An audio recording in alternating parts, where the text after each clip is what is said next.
Yo les gars, aujourd'hui je vais vous montrer comment j'ai fait passer Jean-Charles de 11,20 à 10,59 en une saison. Check ça.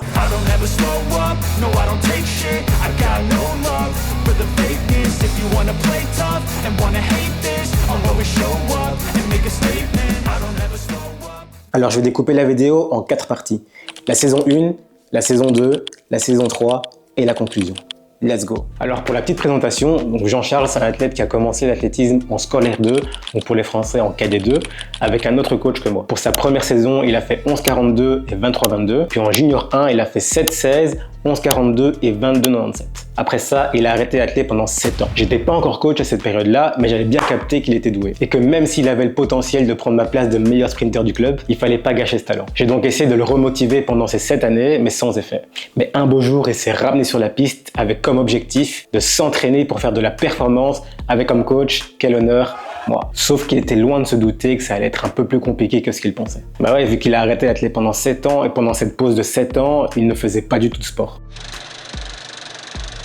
Donc voilà, on a fait notre petit débrief de début de saison. Donc Jean-Charles, qui a de très bonnes qualités de vitesse, est encore plus doué pour le saut en longueur. Du coup, on s'est donné comme objectif de faire du 100 mètres et du saut en longueur. Donc après 4 mois d'entraînement, on a décidé de faire un premier 60 mètres en salle. Donc un moment très important pour lui, vu que c'était le retour à la compétition après 7 ans. Et ça a été directement incroyable. Non, je rigole, il a fait 7,43. Donc bien sûr, il était très déçu. C'est vrai qu'on a fait 4 mois d'entraînement, mais lui, il pensait déjà qu'il était à son prime. Sauf que c'est pas possible d'arrêter l'athlétisme pendant 7 ans et de revenir s'entraîner 4 mois et tout casser. Sinon, on ferait tous des pauses aussi longues. Donc, il y a eu une grosse remise en question de sa part. On a donc eu une bonne conversation. Je vous passe les détails, mais en gros, j'ai fait comprendre qu'il devait totalement oublier le gars qu'il était il y a 7 ans. Tout ce que ça montre, c'est qu'il est capable de courir vite. Point. Maintenant, il doit partir du principe qu'il n'a plus de record personnel. Et qu'aujourd'hui, il vient d'établir son nouveau record, qui est certes pas incroyable, mais c'est son chrono du moment. Et on va prendre ça comme base pour travailler et avancer. Donc si demain il fait 7,42, bah c'est un nouveau record et il faut s'en réjouir. Il faut prendre du plaisir pour renouer avec les performances. Après, ce que je lui demande, c'est clairement pas facile de le mettre en place, mais il a joué le jeu. On a donc continué à s'entraîner et à faire des compétitions en salle. Il a fait 7,43, 7,43, 7,44. On a fait un peu les fous, on a fait un 200 mètres, 23,90 et 7,36. Donc mentalement pour lui, c'était pas facile, mais en fin de saison, il y a eu un petit record qui a fait quand même du bien. Donc la saison en salle terminée, on est reparti au charbon pour la saison estivale. Et là, 2 constats. À l'entraînement, il tenait pas du tout les séances de résistance, mais vraiment pas. Deuxième chose, de base, il a quand même pas mal de petites douleurs, mais avec la longueur, c'était décuplé. Du coup, on a dû prendre la décision d'arrêter la longueur parce qu'à chaque fois qu'il faisait une séance, il était out pour au moins 1 semaine. Et donc, je comprenais un peu son choix de plus vouloir en faire. Suite à ça, on a pu faire un peu plus de séances et les chronos sont tout doucement descendus. Il a commencé sa saison en 11,44. Elle a été vraiment content et rassuré vu que c'était son record d'il y a 7 ans. Puis il a fait un 11,46, un 11,74 et pour sa dernière compétition, il a enfin battu son record personnel en tapant un 11,35 et un 23,38. Donc voilà, comme vous pouvez voir, on n'a pas pu faire beaucoup de compétitions à cause de ses douleurs aux ischios et aux genoux. Alors pour la conclusion de la première saison, on a mis en place un mindset positif. Il a repris goût à l'athlétisme. J'ai appris à le connaître en tant qu'athlète. J'ai donc pu dresser un profil avec ses forces et ses faiblesses. Et pour terminer, on a quand même pointé un très gros manque de résistance. Donc je me suis dit que ça allait être un axe de progression qui allait d'office l'aider.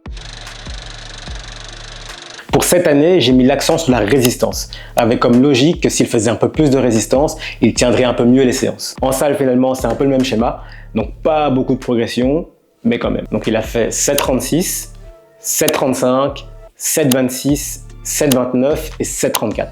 Donc je vous mets un peu la comparaison avec la saison passée. Donc il y a quand même une progression, mais quand on est athlète, ça va jamais assez vite à notre goût. Et cette année, JC s'est posé beaucoup de questions. Il l'a toujours fait, mais là, c'était plus que d'habitude. C'était des questions sur des détails techniques, un peu trop techniques d'ailleurs. C'est quelqu'un qui est très intelligent et qui réfléchit beaucoup. Après, c'est vrai, la technique a clairement son importance, mais si t'es pas en forme physiquement, donc que t'arrêtes l'athlète pendant X années, c'est pas parce que tu as une bonne technique que tout d'un coup, tu vas tracer. Non, faut d'abord que tu aies une certaine forme physique. Donc, je disais qu'au moment T, le plus important, c'est la régularité, plutôt que se focaliser sur certains détails techniques. Et là, c'était un peu compliqué parce qu'il venait de commencer à travailler, donc il avait moins de temps pour s'entraîner, il avait beaucoup de douleurs, puis il a sa vie aussi à côté. Donc voilà, il n'était pas tout le temps présent, mais c'était pas de sa faute, parce qu'il avait pas mal de choses à faire. Donc là, on arrive à la saison estivale. On a décidé de faire un peu plus de 200 mètres en guise de séance d'entraînement. Et donc pour sa première compétition, il a fait sur 100 mètres 11,39 et sur 200 23,54. Pour la deuxième, 11,43, 23,11. Pour la troisième, on a fait qu'un 200 mètres, il a fait 23-21 et on a terminé par un 200 mètres en 23-27. Après ça, on a dû faire une petite pause parce qu'il avait pas mal de douleurs aux genoux et aux ischios. Et au final, on a bien fait parce qu'à son retour, il a enfin tapé son record en claquant un 11-20 puis un 11-25 pour confirmer sa progression. Je vous avoue qu'après toutes ces galères, ce 11-20 nous a fait vraiment plaisir. Et donc, la conclusion de cette année. Donc, malgré le volume d'entraînement plus important que j'ai mis en place, il tenait pas du tout les séances de résistance. Pour vous donner un petit exemple, pour mieux comprendre, si je lui demandais de faire 2 fois 200 mètres en 27 secondes avec 5 minutes de récup, il était incapable de faire la suite. En plus de ça, il tenait même pas les séances de vitesse. En gros, le gars, il tenait aucune séance. Soit quand on faisait de la vitesse, après 3 courses, il avait trop mal aux pieds, trop mal aux genoux, trop mal aux hanches. Ou quand on faisait de la résistance, après 2-3 courses, il était out. Et en plus de ça, même en musculation, un tiers des exos lui donnaient des douleurs sur le moment ou le lendemain. Du coup, pour la troisième séance, pour moi, le plus important, c'était qu'il puisse faire un maximum de séances. Donc d'être le plus régulier possible en évitant le plus possible les douleurs et faire en sorte qu'il puisse finir ses séances. Du coup, pour cette saison, je me suis dit que j'allais radicalement tout changer. Si quoi qu'on fasse, il ne tient pas les séances de résistance ou de vitesse, on va faire ce qu'il sait faire. Peu de volume, peu de vitesse, mais une bonne intensité, parce que l'objectif, ça reste quand même de courir très vite. Et on était loin d'imaginer que ces modifications allaient tout changer. Pour les séances de vitesse, quand les autres avaient 6 à 8 courses, lui, on n'avait que 2 ou 3. En résistance, même chose. Il avait maximum que 3 courses à du 85-90%, pas plus. J'essayais plus de le pousser à faire une 4e ou une 5e course en résistance. Même chose en muscu. Tout ce qui lui faisait mal ou ressentir des gènes, c'était ciao. Même si les séances de muscu ne durent que 40 minutes, c'est pas grave, c'est toujours du taf et c'est mieux que rien. Et à l'entraînement, on a directement vu les résultats. Pendant la saison hivernale, on a fait des tests sur les 30 premiers mètres et les 30 derniers mètres. Donc pour les 30 premiers mètres, c'est assez classique. On prend le chrono, on déclenche le chrono quand l'athlète fait son premier mouvement et on l'arrête quand le bassin passe la ligne des 30 mètres. Et pour ça, je fais appel à Pierre-Alexis, un excellent coach français. Je vous mets ses coordonnées en description. Et pour les 30 mètres lancés, j'utilise les Freelap. Donc pour ceux qui ne savent pas ce que c'est, je vous mets le lien juste ici ou en description. Donc sur les 30 mètres départ arrêté, il a fait 4,10 et sur 30 mètres lancés, il est passé sous les 3 secondes et il a fait 2,97. Du coup, je savais que ça allait péter en salle et j'avais raison. Première compétition, 7,13, record explosé. Et il bat même son record d'il y a 7 ans. Donc là, c'est la fête, c'est la joie et on sait qu'on a fait les bons choix. Ensuite, il a fait un 7,17, donc il confirme un peu son état de forme. Et surtout, un 22,65, record atomisé. Après ça, il bat son record à 2 reprises dans la même compétition avec un 7,09 et un 7,08. Ce qui lui permet de se qualifier pour la première fois au championnat de Belgique élite où il réalise un 7,09. Donc voilà, c'était une très grosse saison hivernale pour lui. Mais c'était pas fini. Donc voilà, après les Belgiques, on comptait s'arrêter. Mais je voyais que sa forme aux entraînements n'arrêtait pas de monter. Du coup, je lui ai proposé de faire un dernier 60 mètres parce qu'au vu de ce qu'il montrait aux entraînements, je me disais qu'il pouvait faire sous les 7 secondes. Lui était pas trop chaud, il était déjà content de sa saison hivernale, mais comme je lui ai bien cassé la tête, j'ai bien insisté, finalement il a accepté. Et il a bien fait. Malheureusement, j'étais pas là pour sa dernière compétition, j'étais à Disneyland. Du coup, j'ai suivi le truc en ligne. Donc je vois qu'à la première course, il fait 7,02, gros record personnel. Et je savais qu'il y avait une finale et donc il pouvait possiblement courir encore plus vite. Donc moi, je fais mon attraction, je ressors et je vois que j'ai reçu une vingtaine de messages. Et là, j'ai compris. Il venait de descendre sous les 7 secondes, les gars. 6,98 pour clôturer la saison hivernale. Pour la saison estivale, on n'allait pas changer la stratégie vu les résultats de l'hiver. On a été en stage en avril pour 7 jours à Lloret de Mar en Espagne.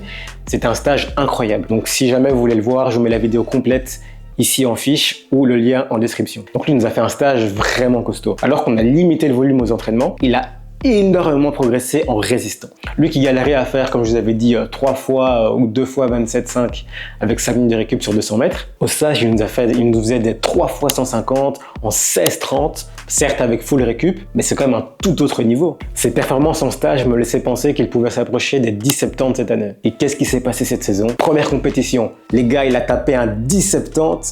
Malheureusement, trop vanté, mais la joie était quand même bien présente. Ça restait un très gros cap de franchi. À la compétition suivante, donc les championnats de Belgique universitaires, on espérait donc un chrono de 10,80 mais homologué. Mais non, vous connaissez Jean-Charles, il est trop gourmand. 10,65 et en plus homologué. Donc ce record est officiellement passé de 11,20 à 10,65. Et lors de cette même compétition, il a refait un 200 mètres. Et vous savez combien il a fait? Pour rappel, l'année dernière, il était en 23,11. Et ben, il a fait 21,55, les gars. 21,55. Après, malheureusement, il y avait trop de vent pour homologuer la performance. Mais quand même, on parle d'un gars qui vient de 23,11 et qui tenait pas ses séances de résistance. Et bien ensuite, la prochaine compétition, c'était les interclubs. Vous savez quoi? Je vous mets la course.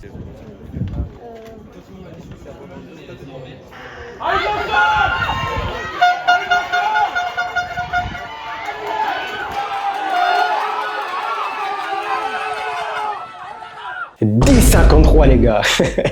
C'est une dinguerie. Malheureusement, encore une fois, il y avait trop de vent pour homologuer la perf. Et donc pour la dernière compétition de la première partie de la saison, donc c'était au championnat LBFA. Pour les Français, je pense que l'équivalent, c'est les NIFA. Il a terminé à la 3e place avec un nouveau record personnel, cette fois homologué en 10,59. Avec son 10,59, il a pu se qualifier pour les championnats de Belgique Elite où il réalise 10,80 avec 1,8 de vent de face. Ce qui clôture sa magnifique saison où il est passé de 11,20 à 10,59 et tout ça en une saison. Il est passé de la 139e place au ranking belge à la 12e place. Et dire que l'objectif cette année, c'était seulement de passer sous les 11 secondes. Alors comment ça a été possible? Je vous fais un petit résumé de tout ça. Au lieu de continuer dans une direction qui ne lui convenait pas, j'ai essayé une autre approche qui semblait du coup plus adaptée pour lui. Je précise bien pour lui. Si j'applique cette méthode à tout le monde, je pense pas que ça marcherait. Mais vous avez vu la logique appliquée pour arriver à ce type d'entraînement pour lui. Ça a été possible parce qu'il y a une très bonne communication entre nous, une très grande confiance aussi. Donc c'est quelqu'un qui connaît très bien son corps et qui n'a pas peur de s'entraîner. Donc si un jour à l'entraînement, ça arrivait plusieurs fois, il me dit voilà Franck, écoute, je me sens pas très bien cette semaine ou aujourd'hui, il y a moyen de faire plus calme. Je sais qu'il ment pas, je sais qu'il connaît très bien son corps et qu'il se sent vraiment pas bien. Et donc je modifie la séance du jour ou de la semaine. Et quand tout va bien, ça arrivait aussi souvent qu'ils me disent écoute Franck, là je me sens trop bien, j'ai aucune douleur, tu peux me faire travailler. Et donc, on a adapté l'entraînement aussi comme ça. Donc voilà, on avait une très bonne communication à ce niveau-là. Et ce qui est important, en fait, ce que je veux montrer avec cette vidéo, c'est qu'il n'y a pas qu'une seule méthode d'entraînement qui fonctionne, mais plusieurs. Et surtout, ça peut dépendre de l'athlète que vous avez en face de vous. C'est pour ça que c'est très important de pouvoir s'adapter et pas utiliser la même méthode pour tout le monde, vu que tout le monde est différent. Maintenant, pour le futur, l'objectif, c'est quand même de pouvoir monter le volume, mais tout en respectant son profil et ses caractéristiques. Donc pour la saison prochaine, on va continuer sur ce schéma-là et essayer de rajouter du volume de manière progressive, puis un travail technique bien spécifique. Si jamais vous voulez une vidéo sur la saison prochaine, n'hésitez pas à me le dire en commentaire. Si vous avez des questions, même chose, la zone de commentaires est là pour ça. J'espère que la vidéo vous a plu. Si c'est le cas, n'hésitez pas à liker, c'est gratuit et ça m'aide énormément. Si le contenu que je vous propose vous plaît, je vous invite à vous abonner pour ne rien rater. Sur ce, on se capte dans une prochaine vidéo. Peace.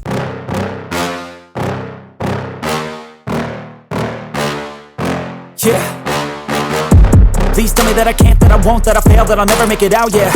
Please tell me all the bad, never good, fill my head full of every single doubt, yeah. Please say any negative thoughts, I pop off when I hear people say I cannot. I get off to the thought of proving everyone wrong, I won't stop to the top, so you better back off and get lost. I'ma stay loud, stay proud, never running out, never heading south. I'll be spreading out, call it word of mouth, can't put me down, I'll be getting loud. You can have your doubts, not what I'm about, have your cloud.